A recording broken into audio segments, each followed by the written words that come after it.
গোপনাঙ্গতে একটা টাচ লাগলেই ভাই জীবন চলে যায়, আর সেখানে কাটা হয়েছে, তার খুবই মুমূর্ষ অবস্থা, খুবই জীবন যায় যায় অবস্থা। তারপর দোয়া করে আল্লাহ পাক যদি বাঁচিয়েও রাখে, তারপরেও কিন্তু ঘুমিয়েছিলেন স্বামী, আর এই সুযোগে স্বামীর গোপনাঙ্গ কেটে ফেললেন স্ত্রী।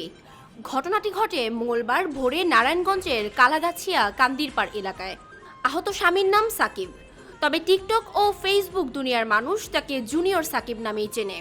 বাংলা চলচ্চিত্রের সুপারস্টার শাকিব খানের মতো অঙ্গভঙ্গি করে ও কথা বলে বেশ ভাইরাল হন তিনি। এরপর টিকটকার হিসেবে পরিচিতি লাভ করেন।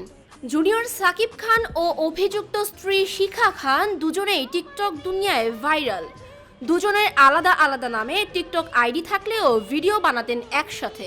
ঘটনার পর স্ত্রী শিখা খানকে আটক করে বন্দর থানায় নেওয়া হয়েছে, আর আহত অবস্থায় উদ্ধার করে জুনিয়র সাকিব খানকে বন্দর উপজেলা স্বাস্থ্য কমপ্লেক্সে নিয়ে যাওয়া হয়।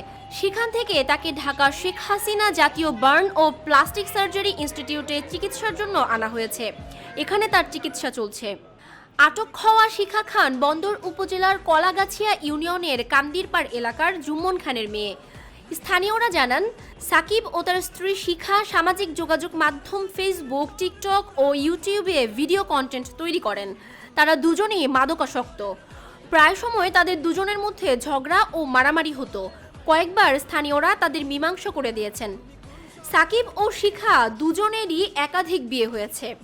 আহত জুনিয়র সাকিব খানের তথ্য মতে, তার স্ত্রী শিখা তাকে মধ্যরাতের কোনো এক সময় বিয়ারের সঙ্গে ঘুমের ওষুধ মিশিয়ে খাইয়ে দেয়। ঘুমিয়ে পড়লে ভোরের কোনো এক সময় সুযোগ বুঝে তার গোপনাঙ্গ কেটে ফেলে।